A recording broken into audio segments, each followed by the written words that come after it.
Hi everyone, thank you so much for joining me today on my blog. Right? If you haven't followed, subscribed, liked, please do that. And after seeing this video, after loving this video, can you please comment? Can you please share it with your friends and family as well?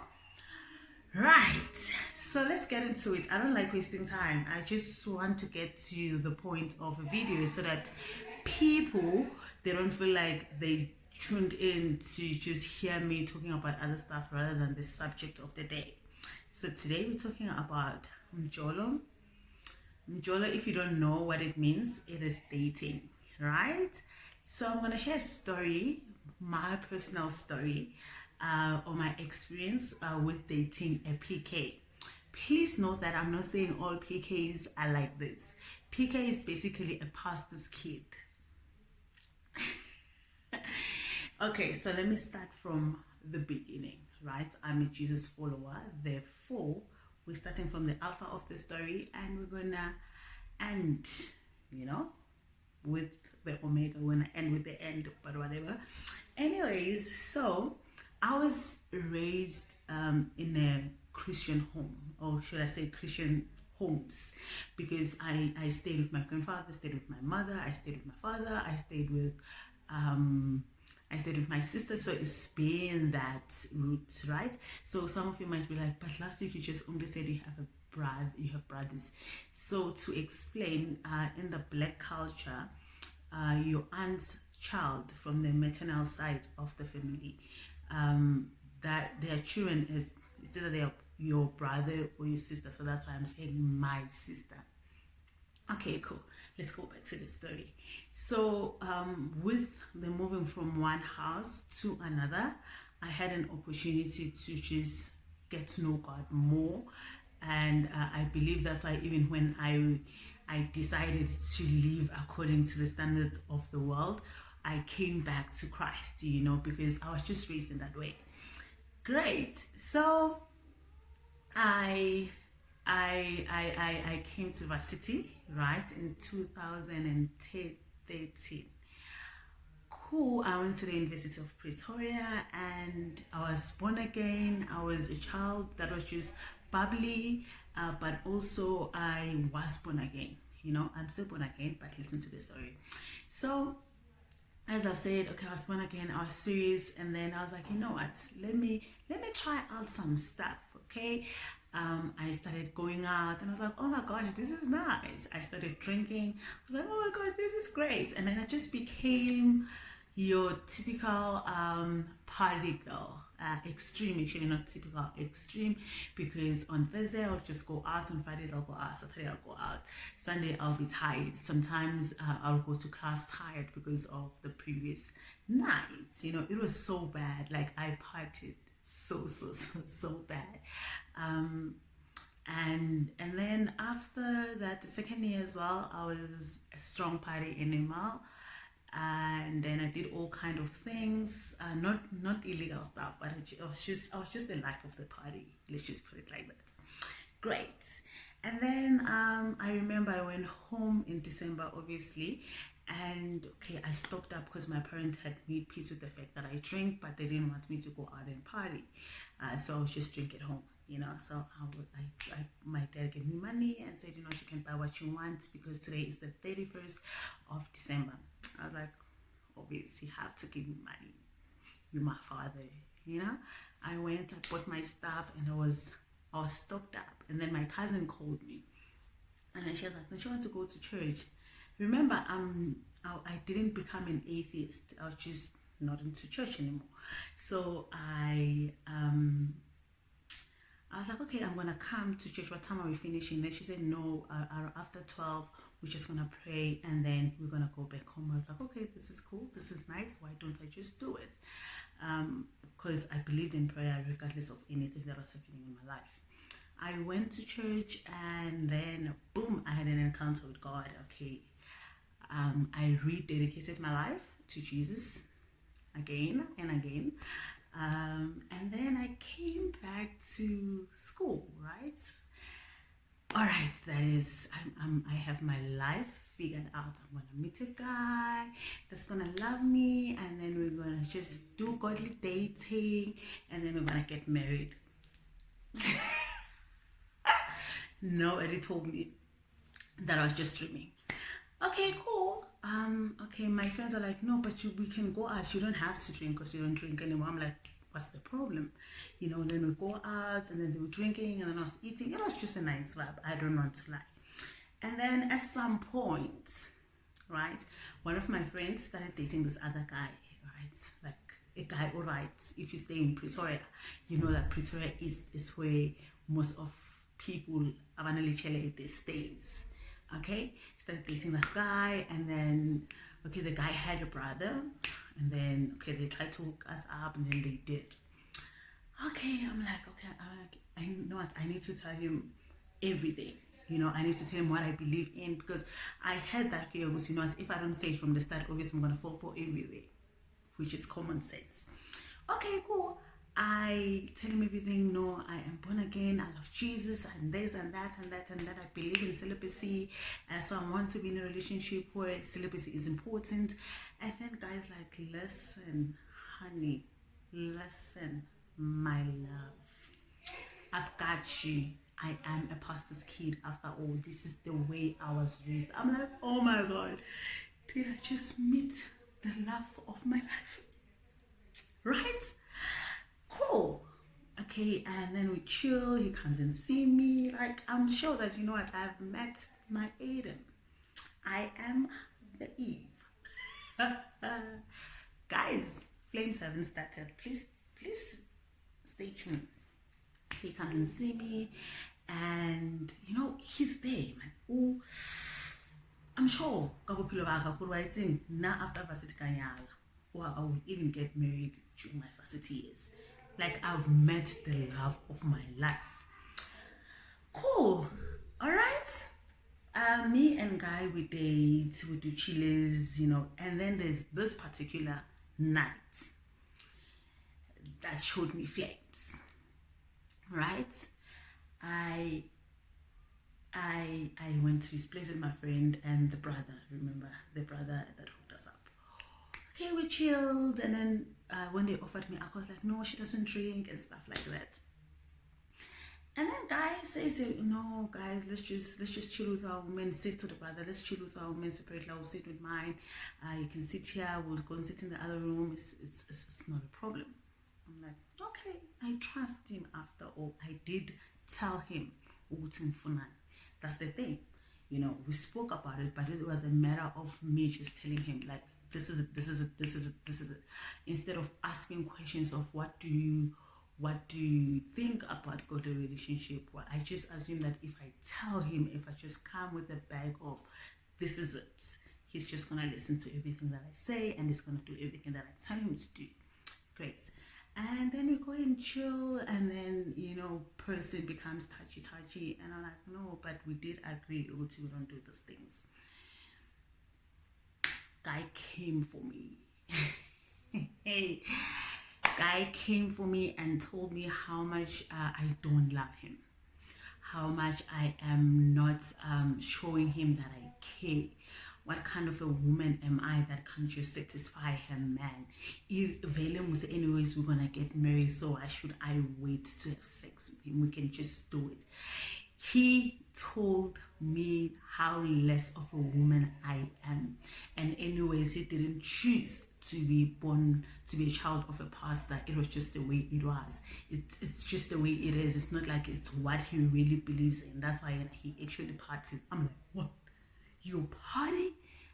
Guys, please don't get me wrong. My problem is this. Neither we, okay, as much as I came with my bag of expectations, you should have said, okay, this is what you expect, and this is what you do, Noxie. So this is what I do now. I'll just give him a name and say his name is Lucky, just to respect people.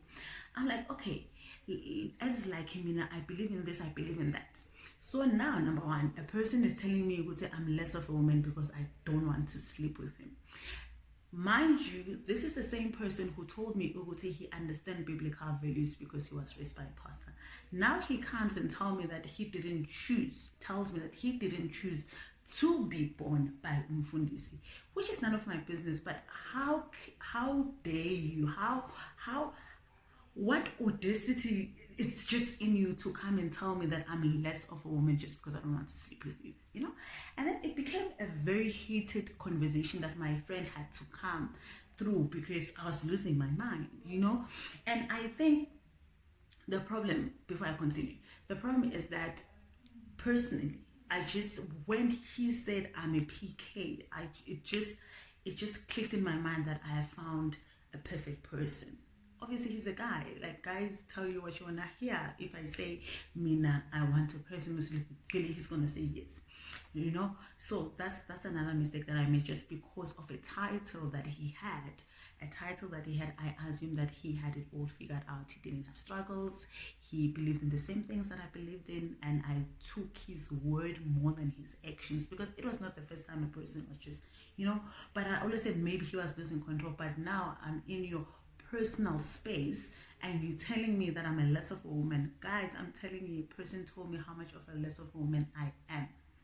And secondly, he told me that I can't satisfy men. How do I think a girl that just can't satisfy a man? This is a conversation, a heated conversation, because I refuse to sleep with a person. And thirdly, told me that I'm a less of a woman and all of those things. Luckily, when my friend came in, she saw that, you know what, this was like a very heated conversation. I was like, can I leave? You know, mind you, and my boyfriend, okay, they are fine. I was like, can I leave? I want to go to my place. You can drop me, and then you guys can continue with the chilies. And then he said, yeah, I can drop you. I'm like, no, I don't want you to drop me, because I'm in a position, Yoguti, you are taking me to my place. I don't know what you're gonna do along the way. I don't know if you're gonna try to force yourself, because we've been vibing for some time. We've been doing whatever we're doing and calling it a relationship for some time. And then now you're telling me that you want to drive me home around 12 at night. Oh, I'm Chinese, you know? Okay, cool.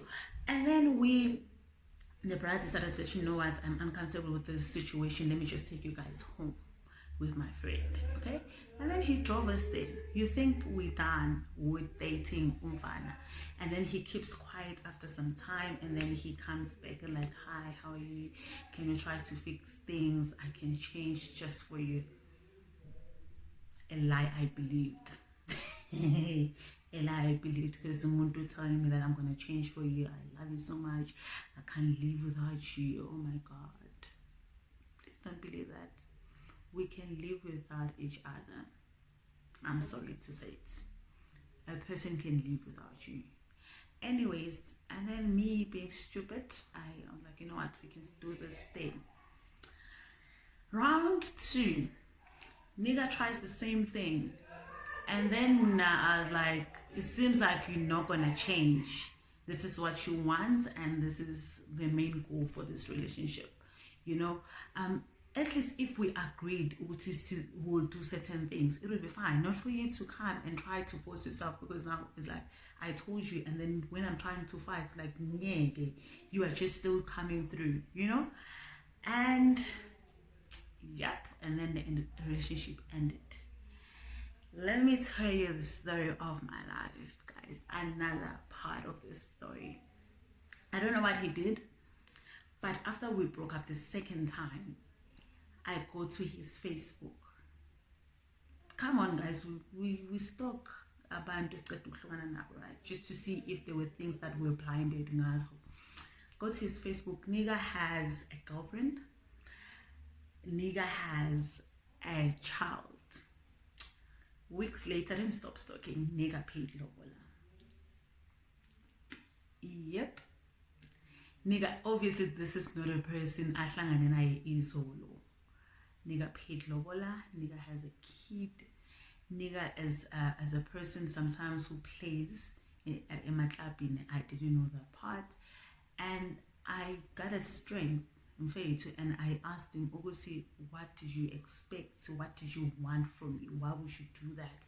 why would you try to pursue me for so long that I even get into a relationship with you, and then we break up and then we get back together, but you know what, you are preparing to get married? Because for me, that's the case. Like, you're paying lobola because you want to be, you are in a process of getting legally married to someone, and you get married to a person whom Tana. Nigga came for me. I don't love her. I don't love that girl. It's just because we have a kid, so my parents forced me to marry her. Your child is more than 2 years old, so your parents are forcing you to get married to her now. Okay, I believe you. Yeah, I will always love you. You actually make me happy, and actually we can still try this thing out. You don't have to stress about it. I'll just find a way to break it off. But I really need you in my life. Really?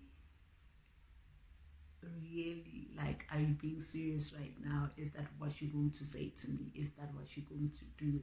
Instead of telling me, Oti, I was trying to play you, or I'm sorry, or stupid, I'm sorry that you don't mean. I think it would have been better at that time, but not now. So nigga got married, and this one was left as if nothing happened. You know what? I was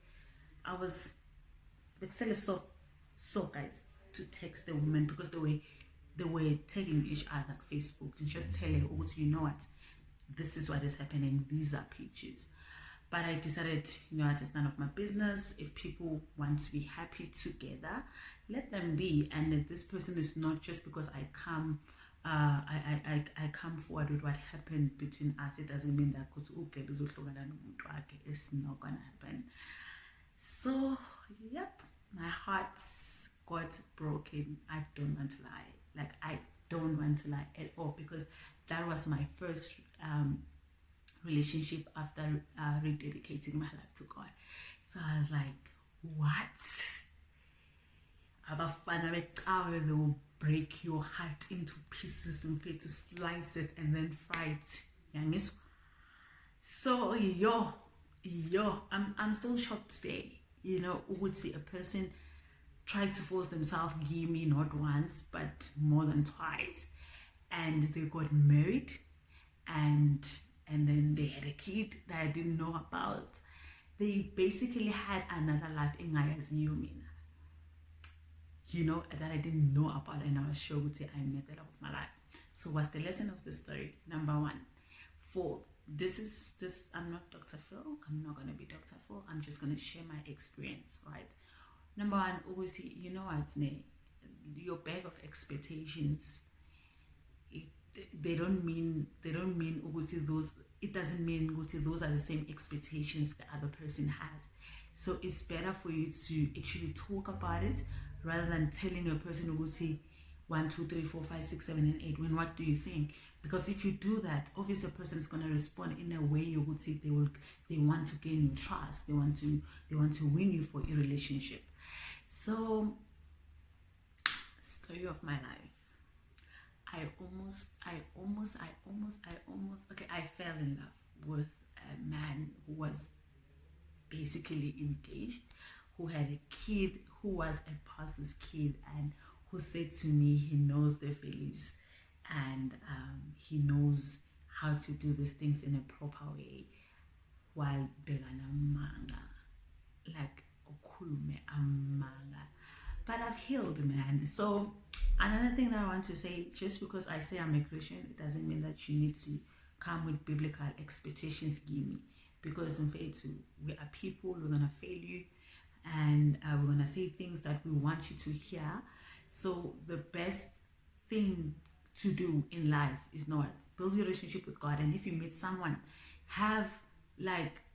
talk about it more than you telling the person, because people will know me. They know what say I have a very strong personality, so sometimes when you are interested in me, I'm just gonna tell you what I want, thinking go to you just gonna agree and then it's gonna be it.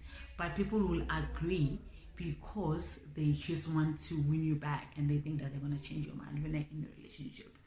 So story time is over. Thank you so much for tuning in, guys. I really appreciate this. MJOLO, dating a PK. Story of my life. But peace out. I love you so much. Have a wonderful, wonderful day and a wonderful week.